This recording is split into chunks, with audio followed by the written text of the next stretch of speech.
ગુજરાતની અંદર ફરી એક વખત ખજુરાહો જેવી સ્થિતિનું નિર્માણ થયું છે। આ વાત અમે કેમ કરી રહ્યા છીએ તેમની વિગતે ચર્ચા એટલા માટે કરવી છે કારણ કે ગુજરાતની અંદર જ્યારે સ્થાનિક સ્વરાજ્યની ચૂંટણીનું પરિણામ આવ્યું, ઘણી બધી બેઠક એવી છે જે તાલુકા પંચાયતની એ આમ આદમી પાર્ટીના કબજે ગઈ છે, પરંતુ આ વખતે અહીંયા સત્તા જાળવી રાખવા માટે સત્તા કોની આવે છે તેમના માટે મનોમંથન છે તે શરૂ થયું છે। નમસ્કાર, આપ જોઈ રહ્યા છો નિર્ભય ન્યૂઝ અને હું છું આપની સાથે રિદ્ધિ। ગુજરાતની અંદર સ્થાનિક સ્વરાજ્યની ચૂંટણીનું પરિણામ આવ્યું। ઘણી બધી બેઠક એવી છે કે જે આમ આદમી પાર્ટીએ કબજે કરી છે।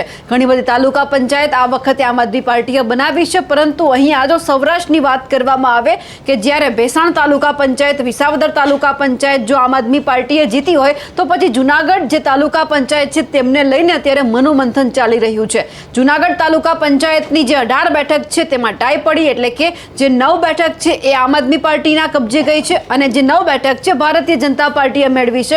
પરંતુ હવે જે આ બંનેને 9 બેઠકો મળી છે તો આ વખતે જુનાગઢ જે તાલુકા પંચાયતની જે સત્તા છે એ કોના હાથમાં આવશે એ સૌથી મોટો સવાલ છે। એટલા માટે હવે ભારતીય જનતા પાર્ટી હોય કે આમ આદમી પાર્ટી હોય પોતાના ઉમેદવારોને બચાવવામાં લાગી છે અને ખાસ કરીને ગોપાલ ઇટાલિયાએ અત્યારે અજ્ઞાત સ્થળે એક બેઠક બોલાવી છે।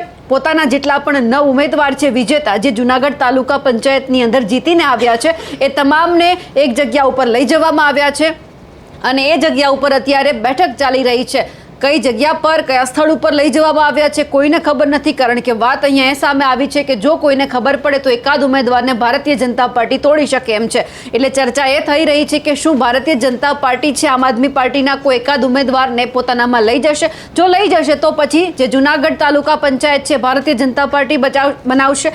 એટલા માટે અહીંયા ગોપાલ ઇટાલિયાએ એક નવી રણનીતિ બનાવી છે। તમામ ઉમેદવારોને બોલાવવામાં આવ્યા, અજ્ઞાત સ્થળે લઈ જવામાં આવ્યા, ત્યાં બેઠક ચાલુ છે જેથી કરીને જ્યાં 9 ઉમેદવાર છે તેમના સંપર્કમાં ભારતીય જનતા પાર્ટી કે કોઈ બીજા નેતા ન આવે, અને ન આવે એટલા માટે કારણ કે જો કોઈ ફોન કરી અને કંઈક લાભ કે પછી લોભ જે પ્રલોભન આપવાના હોય આપી દે અને ભારતીય જનતા પાર્ટીમાં લઈ જાય તો બની બનાવેલી જે તાલુકા પંચાયત છે જુનાગઢની એ ક્યાંક ભારતીય જનતા પાર્ટી લઈ જઈ શકે એમ છે। એટલા માટે ક્યાંક આમ આદમી પાર્ટીને પણ ડર હોય અને આ વખતે આખું જ્યારે જુનાગઢની અંદર ગોપાલ ઇટાલિયા ફર્યા, વિસાવદરની અંદર ફર્યા અને ક્યાંક એમને પણ હોય કે જો એકાદ તાલુકા પંચાયત પણ આપણા હાથમાંથી જશે તો પછી જે મહેનત આપણે વિસાવદર, જુનાગઢ, ભેસાણ અને આજુબાજુ સૌરાષ્ટ્ર પંથકમાં કરી છે તે ક્યાંક આપણને ફટકો પડી શકે એમ છે।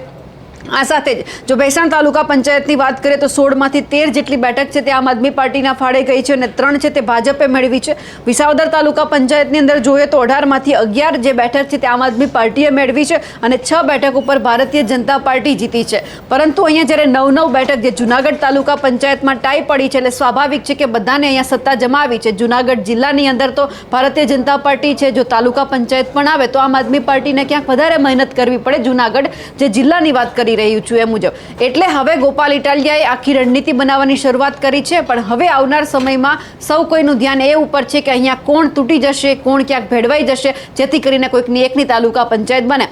લોકો એ પણ અત્યારે ધ્યાન રાખીને બેઠા છે કે જુનાગઢ તાલુકા પંચાયત છે આમ આદમી પાર્ટીની બને છે કે પછી ભારતીય જનતા પાર્ટીની બને છે એ હવે આવનાર સમય ખબર પડી જશે કે આ વખતે શું થાય છે। અમારા અહેવાલને લઈને આપનું શું માનવું છે કમેન્ટ કરીને ચોક્કસથી જણાવજો। સાથે જ અમારી નિર્ભય ન્યૂઝ ચેનલને લાઇક, શેર અને સબસ્ક્રાઇબ કરવાનું ભૂલશો નહીં। નમસ્કાર।